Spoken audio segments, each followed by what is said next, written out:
Hello and welcome to Talking Tent, a podcast about movies and television. I'm Zach. And I'm Irma. Happy New Year! Woo! It is 2024. That was me popping a bottle of champagne. Oh, popping bottles. I hope everybody had a wonderful holiday, a wonderful New Year. It's been a little bit. We've had a slow December, but we are here to kick off the new year with a bang with our best ofs. Who's excited? Yeah, well, I'm excited to see what your list looks like. Yeah. I've been ruminating about this. I'm excited to talk about it. So we're going to split this up into 2 episodes just so everybody knows. This one is the best of movies from 2023, as you can see from the title. And the way we're going to do it is neither of us have seen, we're doing top 10s. Neither of us have seen each other's lists. We're going to go from the bottom up. And then if one of our movies, like I say a movie and Irma has it higher, we're going to wait until that higher rank to talk about it. So then I'll just go to my next one. Yeah. So then I feel like that's always a confusing format. A little bit, but since we're not doing a cumulative list, it's our 2 separate lists. You get 2 separate perspectives, which is why I think people love us. But then if you really want to see like what's their top, I assume there's going to be like 15 maybe total between like a lot of it's going to overlap. But the way we talk about it is kind of our cumulative list, I would say. So let's get right to it with some honorable mentions. Why honorable mentions? You don't have any honorable mentions? Well, we should do that at the end. Okay, for at movies the end. We don't talk about. JK. Because I don't want that to ruin our lists. Oh, what if I have an honorable mention that's on your list? You're absolutely right. We'll do the honorable mentions Jesus, after. I need a new host. I need a new co-host. What? All right, then let's start with number 10. All right. Am I starting? You can go first. Ladies first, of course. Okay. So I kind of did a twofer here. Wow, because you immediately cheated? Because I can't break them up. And because they're like kind of similar. So speaking of bottoms is my number 10 along with Joyride. And they're both. Hold, please. I have bottoms much higher. Much higher. Hold that. Well, can I just. Sure. I just think like they're both female-led comedies, very raunchy, and they both came out over the summer, and I just think that they were amazing movies and really brought joy. Yeah, so I have Bottoms and Joyride. Great picks. I do not have Joyride on my list, but it was definitely an enjoyable situation, and I have Bottoms much higher, so maybe we'll get into it more. And also, just a note for all of our listeners, we're going to have every single one of these things on our list, except maybe the newest ones we've seen. We've talked about way more in depth. So all you have to do is search. Like if you search for Bottoms or Joyride, and you'll find the episode if you haven't listened to it already, that we talk about it way more. Just if you want a longer explanation of what we loved. So my number 10 was actually our most recent viewing, American Fiction. Oh, see, I have that much higher. You have that much higher, so we'll talk about it later. What's your number 9? My number 9, I guarantee you're not going to have this on your list. John Wick Chapter 4. Not on my list. I loved this movie. I love high action movies. I love John Wick. I love Keanu Reeves. I thought this was amazing. I mean, yes, it was a little long, and yes, the story was a little convoluted, but I don't really care. I don't come to watch John Wick for that, so I'm good with it. It was amazing, and I'm sad that it's probably over. So as a final installment, I thought it was quite great. This one I kind of do recommend going back and finding that episode because I think John Wick would be on my worst of the year list. Okay. Which is funny. I think it's also just like it makes me more mad that everybody loves it so much when it's so obviously not that good, other than some awesome action sequences. So that's an interesting one. I did think maybe you would have it on there. John Wick Chapter 4. Everybody loves it. My number 3, my number 9, another very recent one came to Netflix, Leave the World Behind. Sam Esmail's. I'm not even going to really ruin it because I bet a lot of people haven't seen it. It was just Is it on your list? No. Not on your list. Honorable mention. Oh, wait, oh no, you said John Wick. Sorry. Yeah, I loved it. It was like the vibes were great. I think it is a controversial movie just based how it lays out the story and how it ends. People may not like a lot of it, but I just really loved the vibe. I was enthralled the entire time. Well, I love the concept. I love that like no one really knew what was going on and the characters are trying to like explain it in like the ways that they know how and like what literal information that they've like gotten. And yeah, it's just like these people could be wrong. You know what I mean? We don't actually know what's happening. We don't know. And I kind of love that. It's ambiguous. It felt very possible. Yeah. Which is really scary.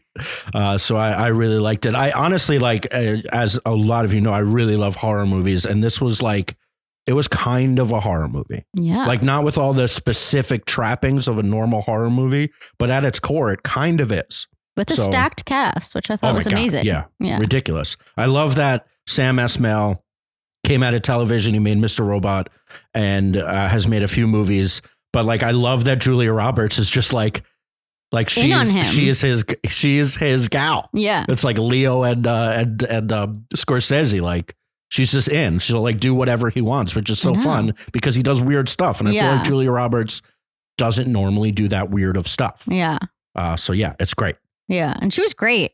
And she was like hard to sit with for a little while. I was just like, wow, Julia, like you're taking a big swing. And yeah, I mean, it was great. So my number 8, speaking of Leo and Scorsese, which I know you don't have on your list, is Killers of the Flower Moon. I understand this is also kind of a controversial movie, especially because of how it ends. But I did think it was beautiful. I think it was an amazing story. One that should have been told, obviously, possibly by a different filmmaker. I don't know I can't really say that. But yeah, this was a great movie. I'm happy I saw it. I mean, I don't think I'll ever maybe go back and watch it. I just think it was like way too long for that. But yeah, I mean, I'm happy I saw it. Another one that go back and listen to my chat if you want. Not on my list. What do I have next? My number 8 is The Holdovers. I also have that much higher. You have that much higher. Then do you want to do your number 7? My number 7 is Spider-Man Across the Spider-Verse. I have that slightly higher. Okay. We're getting there though. My number 7, I know we're gonna push this one also. My number 7 is Poor Things. Oh, that's way higher. Yeah, I figured. What's your number 6? My number 6 is Where American Fiction Is. Okay, so we can talk about American Fiction. I had it 10. Irma has it 6. What do you think? We haven't talked about this at all on podcast. Yeah, I really enjoyed this movie. I have to say, I think the previews for this movie are slightly misleading. I think it makes you think that it's going to be more of a satire about like the literary industry and like about like books and writers. But it really is like a family drama at the same time. So it's like kind of blending two different types of stories. But I did think the satire of it all was amazing. And I mean, we had a lot to talk about after the movie, which I always enjoy. Yeah, I agree. It was much different, although I can't remember the trailers. Everybody knows I try my best not to see trailers or like pay attention to them. Well, it was very heavy on the literary satire of it all. And I don't really think the family drama was a part of the previews at all. Yeah, so I agree. It was much different than I thought it was going to be. I thought it was going to be more of like a Boots Riley, like what They Cloned Tyrone was, where it's like a kind of over the top, kind of absurdist telling of like the Black experience. Yeah. And it wasn't. It was like the family drama of it was the larger portion. Yes. And then within that was this literary Black experience thing, which was also really great. Really well done. But yeah, I loved that it was mostly a family drama about a guy and his family, and kind of similar to The Holdovers, where it was like, it's kind of just a story about people. And then within that, Cord Jefferson, first time director, really great, was able to kind of weave his own story, it seemed like, kind of his experience into it. Yeah. Of like, I know the vaguest understanding of what I know about him is he was in the writer's room for a lot of television. Yes. Most of it is like technically white television, like Watchmen and Watchmen. True. Actually, yeah, I take that back actually. But it felt like he kind of feels that way. Like not every black person has to like write Boys in the Hood, you know, like we can just write Greek mythology stuff and like, that's fine. So yeah, I really liked it. Number 10 for me though. So Irma liked it even more apparently. I did. Well, I think everyone in it was really amazing. Jeffrey Wright. Yeah. Sterling K. Brown. Everybody. Yeah. It was really, great. Really good flick. That is the most recent one we've seen that we tried to sneak in, and I'm happy we did. What number was that for you? That was 6. So my number 6, which I know won't be on your list, is Talk to Me, the horror movie by the Philippou brothers from Australia. They came up on YouTube. They made a horror movie that they brought to Sundance. A24 bought it at Sundance. Kind of one of the last vestiges of like what Sundance classically is, of like discovering something that actually hits. It feels like at all these festivals, everything's already sold. Everything's already kind of ready to go. Sundance still has a little bit, but this felt like we watched after, because I told Irma everything that happened in the movie. I think it's my favorite horror movie of the decade. Didn't even say this year. I loved it. It was just a perfect understanding of, I've never seen like teenagers told so well. It didn't feel like an old person trying to do teenagers. Well, also, they're young. Yeah, they're young. They're in their 20s. And then I just love the concept of possession and horror as a drug. I never seen that before. Maybe it's happened, and I'm sure people can write in and be like, well, it was kind of a riff on this. But I've just never seen like possession as like a party drug, which is such a good idea. And then Sophie Wilde was so fantastic. It was great. But yeah, we watched a video of them at Sundance. They made it like for their YouTube channel because they were still trying to do a little bit of that. They made a short documentary of their Sundance experience.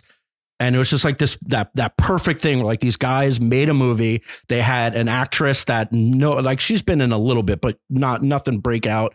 And then like it got bought by the best indie distribution house you can have. And they were like all crying when they found out in their cabin in Utah. It's just such a cool story. They made such a good movie. If you haven't seen it, Talk to Me is the best horror movie of the year, if not the decade. Wow. And that was your number 6. Number 6, basically right in the middle. So here we are, top 5 for both of us. So my 5th movie on my list is Maestro. Not on your list? Honorable mention on my list. Wow. So this is Bradley Cooper's movie about Leonard Bernstein. It's on Netflix. So I assume a lot of people probably watched it over at least the holiday week. I honestly loved this. And it was told very interestingly. Like it wasn't like a snapshot of Leonard Bernstein's life. It was like him and his wife, who was played by Carey Mulligan, and essentially their love story.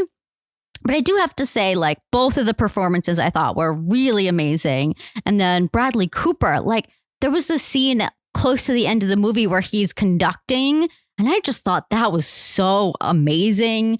And I also thought like the makeup, like I thought maybe that was going to be distracting, but it truly was like the best old age makeup I think I've ever seen in a movie.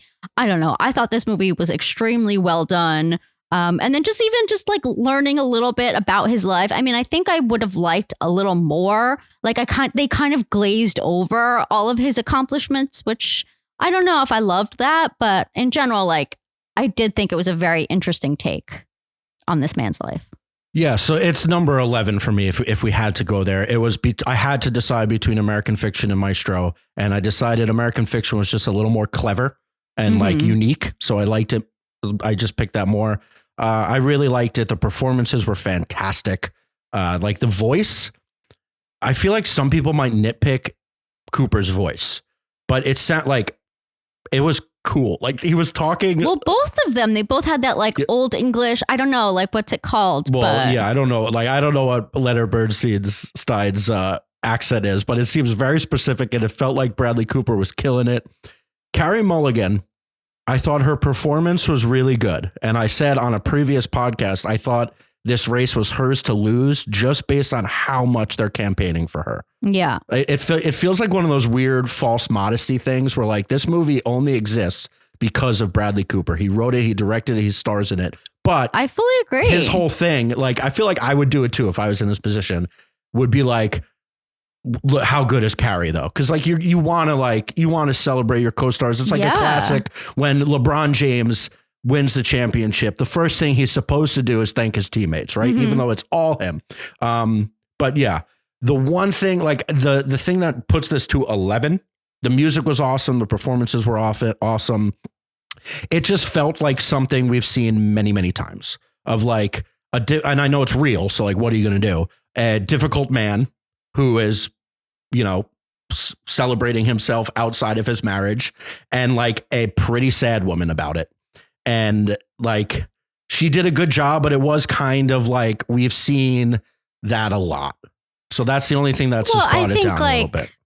Oppenheimer did the same thing, and you loved Oppenheimer. Yeah, but it wasn't like fully about, like, that's all this movie was about. Yeah. Was their relationship. And like, right. But like you said, this is like the story they decided to tell. Like they didn't, Well, because his accomplishments, like they do it, but it's not like, it's just not as impressive as like changing the world like Oppenheimer, but we could get to that. So that was my number 5. That was your number 5. So you have the holdover. We still haven't talked about the holdovers. Okay. Then my number 5, which you did say was lower, is Spider-Man Across the Spider-Verse, where we could talk about now. Spider-Man Across the Spider-Verse, I think, should be included in all of the Oscar talks. I feel like it's not going to. I know. I don't think it's going to either. I think it's going to fall out because there's a lot of great movies here, and there's even some we're not talking about potentially. At least like a lot of Oscar-y movies. But I feel like especially a year that like Miyazaki releases a movie, it's just like hard to compete in any animated or category. Yeah, you know what I mean? You keep saying that, and I hope you're not right. I mean, I hope I'm not right either, because I didn't love that movie. It's not on my list or my honorable mentions. Yeah, because I appreciate Miyazaki, but like Spider-Man Across the Spider-Verse is an absolute achievement in all things animation. So if anybody can watch The Boy and the Heron and Across the Spider-Verse and be like, The Boy and the Heron, which again, we've kind of seen 1,000 times and it looks the same and nothing like it was good, but it was like nothing special. And say it's not, and Spider-Man Across the Spider-Verse isn't better. I think that's I'd be a little mad on Oscar night. But yeah, the animation was fantastic. The voice acting is fantastic. The only thing you can nitpick is that it's technically not a complete movie because it ends on a cliffhanger for the next one. But honestly, even within that one experience, I feel like it is a complete movie. Like we get a cliffhanger, sure, but like the lived experience of the characters feels like, it don't feel like how Fast X ended, where it's like, okay, like no one learned anything, nothing changed, and now we're just waiting for the next one. Yeah. Like there was a full arc with also an awesome cliffhanger to keep us excited for the next one. Yeah, it's fantastic. The only reason it's like my top 5 is like, could be interchanged. I know. I feel like a lot of mine could be the only ones, the ones that we'll talk about that are above it, I think are just like, I kind of want to champion a little bit more just because like Spider-Man doesn't need that much help. Yeah, I did. I thought that the animation truly was like the best I've ever seen. We saw it at our beloved Dolby Theater. So like the colors were perfect. Like it was like things like I had never seen before. I just didn't even know were possible. I just thought it was so beautiful. Yeah. Very early in the movie, the one scene that I think I'll never forget is the Gwen Stacy with her dad. Yeah. The mood. And like, just like the colors behind them that they kept changing. It's like, it's unbelievable. Like like true art in animation. It was incredible. And it took them years to do. It was great. Top 5. So that's your 5. That's my 5. So what's your 4? So my 4 is The Holdovers. The Holdovers, Paul Giamatti. Yeah, I loved this movie. I can't even remember. I just thought it was delightful. I thought it was so well done. It's a great story. I don't know. I don't know how to explain it. It was great. Yeah, I actually know that several people are catching up on it now. It's a perfect, you're home for a week for Christmas. Yeah. Watching it is a wonderful Alexander Payne slice of life movie where you're just dealing with real people going through real situations.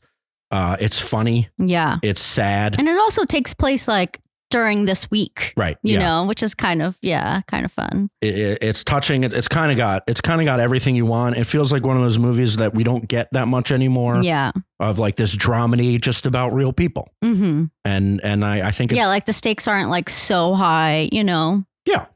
It was just wonderful. Excellent performances. We both think Divine Joy Randolph is going to win the Oscar, and then Paul Giamatti and maybe even the kid might be nominated. We'll see. Yeah. He'll win Breakthrough or whatever it is. I like the Indie Spirits. What do I have? No, I think Breakthrough is going to Charles Melton. Oh, right. You're right. Okay. So then my number 4, which Irma already mentioned as number 10 mixed with Joyride, is Bottoms. Wow. This is high. 4. Top 5. Just the more when I was making this list and I knew Bottoms would be in there. Again, maybe it's me just trying to champion something that's really weird. And like, this feels like a movie we simply never get ever. Like the closest comparison I can think of, and I kept saying it, was like Wet Hot American Summer, which came out 20 years ago and is this cult classic. Way more. No, is it? You're saying it came out in 2003? 2001. I was pretty close. Okay, you were. 20-ish years ago. Just really weird. Just filmmakers and actresses, just like they had this idea and they went with it. They did not shy away from any of the jokes. Yeah. It is hysterically funny. It's poignant. It's kind of like poignant, similar to a movie we're definitely going to get to. They feel kind of like two sides of the same coin with Barbie. I mean, whatever, just like a female empowerment, like kind of the system is all fudged and like we're here to mess it up. And just like they're so funny. Fantastic. Yeah. Fantastic flick. I was just cackling. I was so pumped when we left the theater, being like, that was just like, that's exactly the movie that I want to see more often. No holds barred. So ridiculous, but so funny and so smart. Great stuff. If you haven't, this would be my like underrated movie, like Biggest Champion. See Bottoms, pay Voodoo, whatever. Actually, I think it's streaming now. Yeah, it's out there. Just letting you know, but it's great. It's great. So that was your number 4. That was my number 4. We're getting all right. I have a feeling you're going to have this higher. My number 3. Dun, dun, dun. Is Oppenheimer. I do have it very, very slightly high. So my number 3 is The Killer. Oh, this was on my honorable mentions. Honorable mentions. Okay. I figured once we got to this point, because I knew, yeah. So number 3, The Killer, David Fincher. I think another one that some people might not love. It is just like perfectly honed for Zach. There's no, like, I love Fincher. It's no secret that we wouldn't be here without Fight Club, however you want to interpret that. It's one of my favorite movies ever. And then everything he's done, his meticulousness, he is fantastic. And this was almost like, I think the biggest complaint is that people might find the story a little boring, or like what I said about Maestro, like we've kind of seen it before, but I feel like I've never seen it displayed like this. I agree. Like the vignettes, the different sessions, the different scenes, I keep telling people the internal monologue, I actually have to say, like, normally I don't like that, but I actually really enjoyed it for this, because I think it just like, I mean, I don't want to sway anyone's feelings about the character, but it just kind of made you realize, like, it just made you question him in a way that like you don't normally get to question someone's motivations and like actions and ability, I guess I would say. 'Cause you're like, are you sure? I don't know. Like John Wick. Yeah.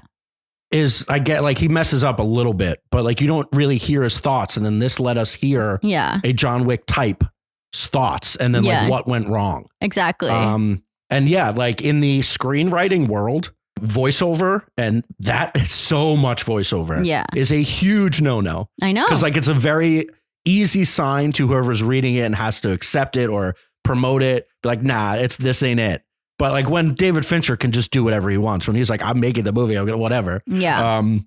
But yeah, it works so well. The sound design Every time I've told anybody to watch this movie, I say either have headphones on and blast your headphones, or like you have to have a sound bar or a real system and just be blasting it. I kept turning it up. I wish we were able to see this in our beloved Dolby Theater. I think it would have been. I mean, I think wild. We could have. I don't know if it wasn't in Dolby. Oh, but you could have seen it in a theater. Of like yes. the crazy 10.1 surround sound. I'm sure he designed it like that. Big shout outs to Trent Reznor, Atticus Ross, as always. It's fantastic. The fight, there's a few perfect scene. The fight scene, I've never seen anything like that. And I've never heard a fight scene sound like this. Yeah, I think that was the best use of sound in the movie. Well, to me, because it like made me like, it was like heart stomping. I don't know. It was so good. Yeah, and I've actually heard a friend watched it with headphones on, and you know how he's always listening to the Smiths in his headphones, and he would like when he would take one out, it would like the music would only be out of that ear. That's and funny. Like it was all just like perfectly honed like that. It seems like a really easy thing for a sound mixer to do. Yeah, but I don't think a lot of people do that. I mean, and like I don't know. make a whole like it's a whole. It's just like part of the story was what it looked like. Number 3 for me is fantastic. Yeah. I was going to do like John Wick 4 and The Killer, but I didn't think I could do 2. 2 cheats? 2 cheats. Honorable mentions. So that was your number 3. That was my number 3. Okay. So we're at the top 2. We're at the top. Oh, right. Because you just said Oppenheimer. So my number 2 is Oppenheimer. Okay. So we'll talk about Oppenheimer and then we'll talk about what I assume is your number 2. Again, just a wonderful movie. I think so. I assume we have the same top 1, but I guess we'll get to it.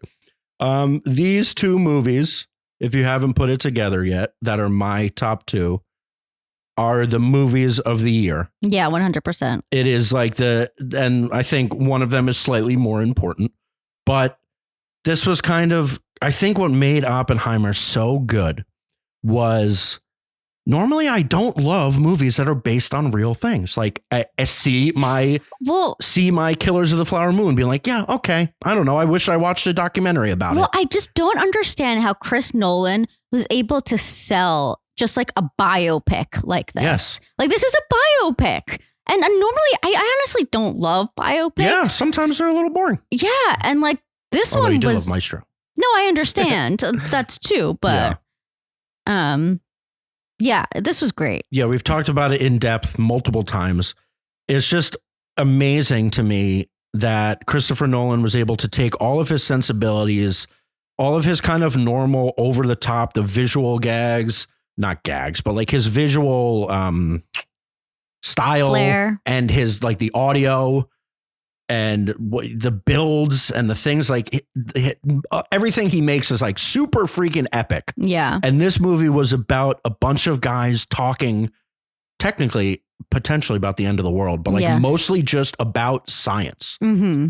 And it was still thrilling. Yeah. And I don't know how he did that. His pacing is always fantastic. I mean, I'm a huge Christopher Nolan fan. But then I think this is something really special for him.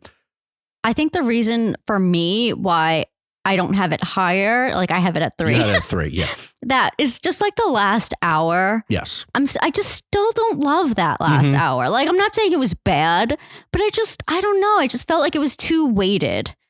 And Robert Downey, I mean, he's great and I'm happy for him. I'm happy that he was in this, like that he's been able to break out of his Iron Man role, but I just didn't need it. I don't know. Yeah, that was the one thing that I think we both agreed on when we first talked about it. The last hour, the last act, the third act felt like Nolan wanted to tell the entire story and maybe didn't have to. Yeah. I still have it as my second best movie of the year because everything before that and then was so fantastic. And I think the scene building to here's the thing. It's just building towards a test explosion. Like it's not even like normal movies would never have the apex of the movie be like a test, a scientific test. Yeah. But I thought that scene and the sound, again, the sound design, the violins they used, and just the filmmaking, how exciting it was, that like heart poundingly good. Mm-hmm. So then the last hour, you kind of need that come down. Like it's a little bit of like, all right, we're still yelling at each other in black and white. All right. Well, also, I guess he had to answer for how like it was a horrific thing. Right. Yeah. And that's when they do get into, he allows himself to get into the aftermath. Yeah. And the moral kind of how he had trouble with it for the rest of his life of like what he wrought. Like he didn't want to really be celebrated for this achievement, even though it was a big achievement. But at the same time, it led to really terrible things, obviously. Ugh. All right. Moving on. Your number two. All right. My number 2 is Poor Things. Where'd you have this again? 7. Wow. Oh, gosh, Zach. I really loved it. I think what I did with my list is I took my genres, genre people, Talk to Me, Spider-Man, Bottoms, and The Killer, and just put them above the rest of the block of great movies, and then put the 2 best at the top.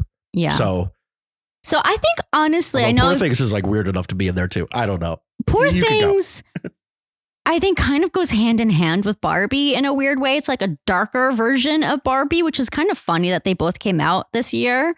I think Emma Stone is truly amazing in this and like really sold the performance. Visually, this movie is beautiful. Like the costume design was like, I'm obsessed with everything she wore in this movie. I thought this was so much fun. This is so crazy of a take. I don't know. This was just a bizarre movie and I loved it. I loved how weird Yorgos Lanthimos got. And I just thought this was crazy, fun, and I loved it. Yeah, I agree. I mean, obviously, I had it in my top 10. It was fantastic. Again, we talked about it more in depth, but like the sets, the makeup, the costumes were all so gloriously unique. Mm-hmm. Everything was built. Everything was imagined and then shown to us how he wanted to. It does feel like kind of almost the perfect Yorgos, where it's like if you kind of fall in the lobster, it could be a little too weird. And like the story doesn't work as much as you want. And then The Favorite was fantastic, but like a little more mainstream. Like the story wasn't that weird. And I know he's done other things too, but these are kind of the biggest 3 for him. And then Poor Things was like so freaking weird, but like more over the top. I don't know, but also more understandable and accessible somehow. Yeah. Like, it's a story kind of we can understand and get behind. Yeah. And I thought it was pretty funny in parts. Like, yeah, parts of it really funny. Yeah. A lot of great, we'll call them cameos, like supporting roles, but people came in and out. A lot of good surprises. Yeah, just fantastic. You can't watch any of his work and not just kind of be excited for the rest of his career. It's like, what else are you going to do, man? Yeah, because I just think like you start watching this and you're like, what is happening? And then like things just keep getting weirder and you're just like, oh my, I just was in. I don't know. I just wanted to see where it went. I just thought this was like really fun. I really did. All right. Do we have the same number 1, you think? We have the same number 1. It's the movie of the year. It is the most important movie of the year. It is the most successful movie of the year. We are now agreeing it is the best movie of the year. You can say it. Barbie. The shockingly good Greta Gerwig, Noah Baumbach vehicle. Again, we've said it all year long or since we've seen it. Everybody heard Greta Gerwig was making a Barbie movie and they said, oh, what? Yeah. Like what? What is it going to be? Yeah. And it was when we came in the theater, I called it a near perfect movie. We just rewatched it because now it's on Max for everybody. Well, just to like even make sure that it was like, oh, was it in my head? Like, was it really as good as it was? And like we laughed and like it was fantastic. Amazing. Yeah, I cried again. Like, yeah, it was great. And then we've spent many days. We start most of our days on YouTube watching Good Mythical Morning, but that leads to more YouTubing. And we've watched like all these behind the scenes. Well, that's on HBO behind the scenes. True. But then also like the music creation and all that, just like the vision, that Greta had and the understanding that this was a very big deal.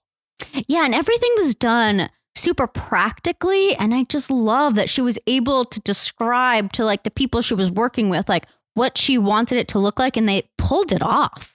Like, I just thought it was amazing. And it really was like an ode to like older movies. Mm-hmm. Yeah, with the like the beach set and the dream homes and like everything was real. Yeah. And they built it kind of like Poor Things, like you were saying. And even like when they were going like to the real world, like her journey and like the water, like, I don't know. It's all just so cool. It's an incredible vision to like have all of these ideas in her head and just realize them. Yeah. Near perfectly. Like, I don't know what she had to give up, if anything. Like, I'm sure that she has plenty of stories of like, well, we had this idea, but it just didn't work.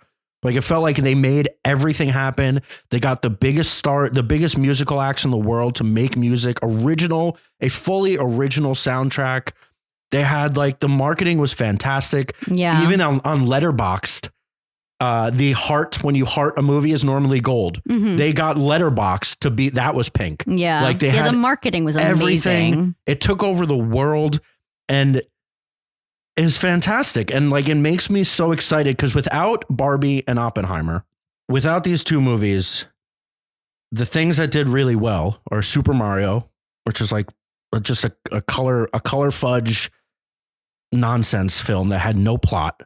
The third iteration of what I think is like the end of the Guardians of the Galaxy. Like, they've milked that for all it's worth. That was a great movie. It was like a good version of it, but I don't need any more of that.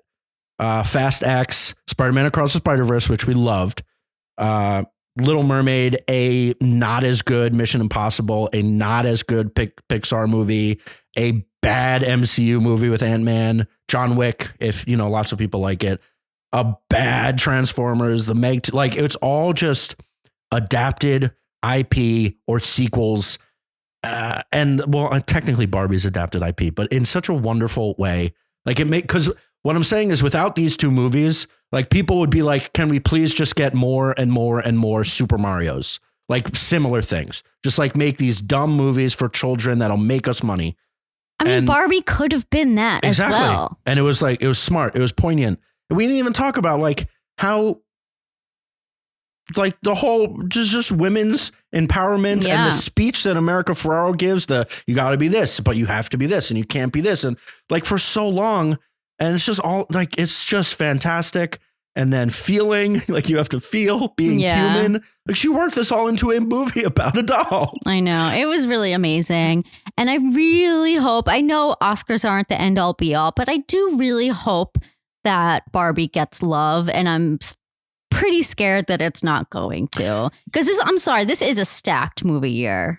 Yeah. I think. Yeah, right now, and we've talked about it on our Talking Oscars, and we'll talk about it more as it gets closer. Right now, it feels like Oppenheimer is the movie to beat. It is.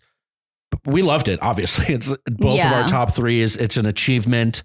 It was really good. It's also kind of more traditionally your Oscar movie. It's very serious. And then Barbie is like this just wild experience. While it does get very serious, it's very funny. So usually like comedies don't get there. Yeah. And it's just like, but yeah, I wouldn't be mad at all if Greta Gerwig got up there to win Best Picture. That would be love so that. Cool. Yeah, I think that would be amazing. Although the one thing I am scared about, and while we were rewatching it, everybody knows I'm championing hard for Gosling. I know. As supporting. Like, it seems insane that he potentially might not win.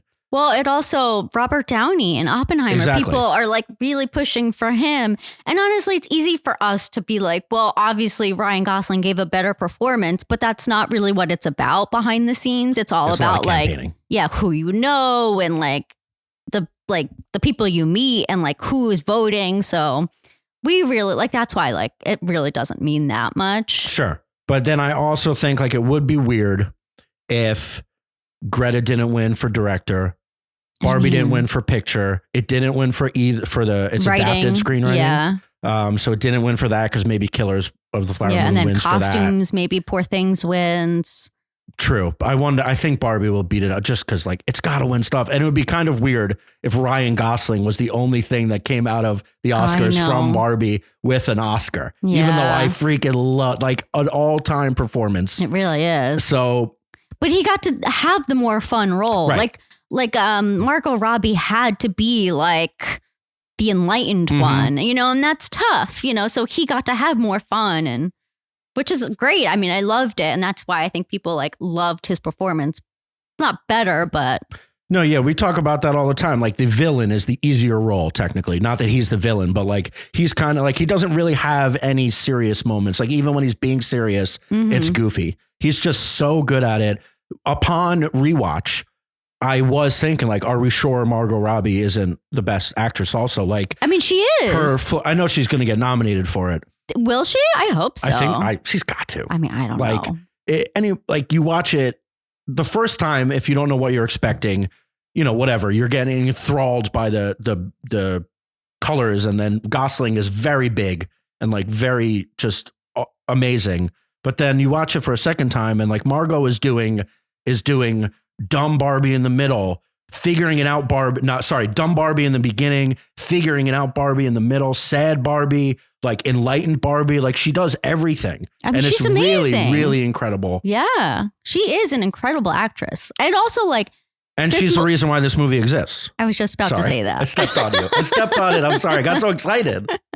Yeah, she was the one who bought, I think, the rights to this originally. And she is the producer. And she was the one who found Greta Gerwig to make this movie. Yeah, she is the one that was smart enough to understand what this could be. I'm saying, Greta, write me a movie. Yeah. And then she just created this fantastic thing that, number one, best movie of the year. I agree.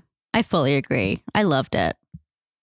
It makes me happy. It makes me excited for what things could be, but exactly. I'm also scared that because Barbie was so successful, like now they're making a Polly Pocket and whatever else. Not that those can't be good, but nothing's ever going to top this. So I don't know. Probably not. What is funny though is, and we keep talking about it. I feel like everybody's talking about it. Apparently, I feel like, I don't know, maybe something will happen. Ooh, gossip? No, but apparently Greta Gerwig's next project is a Narnia movie. Yeah. And we're similarly to 2 years ago, we were like, what do you mean she's making a Barbie movie after like Little Women and Lady Bird? Like, that seems crazy. But we're doing the exact same thing. Like, what do you mean she's doing Narnia? Like, what is it going to be? Yeah. And I bet it's going to be awesome. I know. I'm sure it's going to be amazing. Like I hope she plays with the God stuff that like is undeniable in Narnia. Yeah. And she plays with it just like she played with the kind of like misogynistic, weird, the female stuff in Barbie, and like, exposes it for the bullshit that it is, or like potential, again, men using religion, whatever. That's a whole different thing. But it is interesting that we're kind of doing the same books, thing. Right? Yeah, but I don't remember that much of it. Oh. All right. Well, that was our list. Should we recap our lists? Yes, we will. So we mentioned, my only honorable mention was Maestro, which we talked about. Did you have any of that? So my honorable mention is Past Lives, which I know you didn't love, but I did think it was really beautiful. It's a very quiet movie, and I don't know, it's told from a woman's perspective. And I just have to say, like, I felt like it hit.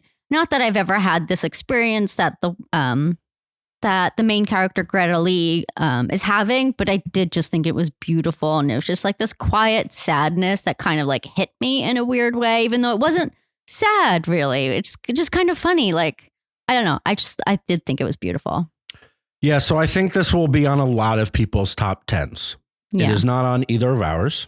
And there's also movies that we haven't seen yet. Like, we haven't been able to see everything yet. So yes. So I think the big one will be Zone of Interest that we still haven't seen, that could have potentially been in my top 10. Yeah. And Anatomy of Fall we watched, which I did think was really good, which did you not like? No, I liked it. It wouldn't be in my top 10. No, I agree. It wouldn't be in my top 10, but it is getting talks. Very interesting. Yeah. But yeah, just Past Lives. I feel like maybe I need to see it again, because normally movies that are this subtle, I do like. So I'm not sure what didn't land with me with Past Lives. It's just like it didn't it didn't work for me as much as people are saying. Like I didn't hate it. I was just like, yeah, that was pretty good. Really? I feel like when we came out of the theater, you really didn't like it. It was also because like I've heard it from everybody that was the best movie of the year so far. And I was like, they talked about the weather for a long time. You know, like it's just like for some reason, the relationship of the lost relationship that is kind of the point of the movie, I never felt like was a thing. It never, there was no point that like it could have been a thing. And it was just like the sadness of it never being explored. Yeah. I just like, they never convinced me. I'm not saying it like, obviously it worked for a lot of people. They never convinced me that attraction was there other than like them telling me that they wish they potentially maybe could have been together. Like they talked about the weather a lot. I guess I don't remember that. Yeah. That doesn't stick out to me. Yeah. So Anatomy in the Fall also would be in my honorable mentions. It is it's heavy. a French movie. Yeah. With Sandra Hüller, which is getting a lot of talk. She's getting a lot of talk. And it's about her husband who dies. And then it's about like, it was like one of the most frustrating experiences watching a movie because like it takes place mostly in like the French court system, and like watching a trial in France, I like couldn't believe how they do it. Yeah. And it's kind of terrifying. We're so used to the way that we see courts. Yeah. And then I think we've seen like enough of the British courts that like we understand with all the that's wigs. A little bit different. Yeah. It's but ridiculous. I've never seen a French court. Yeah. And it's like pretty different. The jury is completely different. The prosecutors and defense is like, it just seems it seems very French. Yeah. Like it's kind of like this laissez-faire, like speak when you want to speak, say whatever you want to say. Yeah. There wasn't like objecting and like all these rules that our American courts have. Like the fact that he could like bring her past books as evidence is like the biggest BS I've ever seen. Like, I don't know. But also it's a movie, so who knows? No, exactly I know. Which was like really interesting, but it was a lot. Yeah. And also, lots of people might be turned off by it being French and like having to read the whole thing because it is a lot of dialogue. But Sandra Hüller is German. So, and she plays a German person in the movie. So a lot of it actually is in English. Because it's like the universal language that they use when she's not confident in her French enough to express herself in French. So when we turned it out, I was like, oh my God, this is 2.5 hours of me reading all of these subtitles. It's like, there's a lot of English. That's just a caveat. But yeah, definitely recommend it. It's a tough watch. Yeah. That was your only other. I'm trying to think. Yeah, I guess so. I mean, it's so hard. I feel like I'm definitely probably leaving movies out and I can't think of anything. Yeah. Hey, email us, comment what your favorite movie was. How much did you love Barbie? Did you not love Barbie? Are you a crazy person? But yeah, that's recap. So I'll go first and we'll just do, because we have different perspectives. My top 10 was American Fiction, Leave the World Behind, The Holdovers, Poor Things, Talk to Me, Spiderman Across the Spider-Verse, Bottoms, The Killer, and then Oppenheimer and Barbie. Wow. Very different. Yeah. Okay. So my top 10 is Bottoms and Joyride together. 9 is John Wick Chapter 4. 8 is Killers of the Flower Moon. 7 is Spider-Man Across the Spider-Verse. 6, American Fiction. 5, Maestro. 4, The Holdovers. 3, Oppenheimer. 2, Poor Things. And number 1 is Barbie. Barbie. I kind of love how high you have The Holdovers. It was so great. It was great. It was such a delightful movie. And Paul Giamatti, I mean, Christ. And that's what if he's like the sneaky best actor winner? He certainly could be. I don't want to look up the list anymore because I keep forgetting. No, Cillian Murphy, I think has Cillian it. Murphy. Oh my God. Yeah. He was so good. But I do think Bradley Cooper could come in and take it. Yeah, some people might be annoyed by the voice. I don't know. Whatever. Yeah. That's it. That's it. Our top 10 movies of the year. We love Barbie. Best movie of the year. And you never rewatch movies, and you rewatched it. I know I had to rewatch.